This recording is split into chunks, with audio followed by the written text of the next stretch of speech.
এখন কলেজত অভিজ্ঞ শিক্ষক নাথাকে তেতিয়াহ'লে কলেজবিলাকত ষ্টুডেণ্ট নাহে।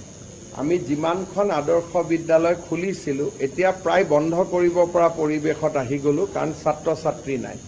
যেতিয়া আমি কিয় ছাত্ৰ ছাত্ৰী নাই সোধোঁ যে তাত অভিজ্ঞ শিক্ষক নাই, সেইকাৰণে আমি আধা আধা কৰি দিছোঁ। অভিজ্ঞ শিক্ষকো থাকিব, নতুন শিক্ষকো থাকিব। কিন্তু নতুন প্ৰজন্মক দিলে যে আকৌ তাৰ পিছৰ প্ৰজন্মটো কলেজত নাহে, সমস্যাটোতো চবফালে চাব লাগিব না। আমি নতুন প্ৰজন্মক দিলোঁ, কিন্তু নতুন প্ৰজন্মৰ পিছৰ প্ৰজন্মটো কলেজত নাহে। সেইকাৰণে অভিজ্ঞতাৰ মূল্যটো আমাৰ সমাজত সদায় আছে। নতুন আৰু পুৰণা দুইটাৰ সংমিশ্ৰণতহে সমাজখন চলে। যদি এখন কলেজত অভিজ্ঞ শিক্ষক নাথাকে তেতিয়াহ'লে কলেজবিলাকত ষ্টুডেণ্ট নাহে। আমি যিমানখন আদৰ্শ বিদ্যালয় খুলিছিলোঁ এতিয়া প্ৰায় বন্ধ কৰিব পৰা পৰিৱেশত আহি গ'লোঁ, কাৰণ ছাত্ৰ ছাত্ৰী নাই।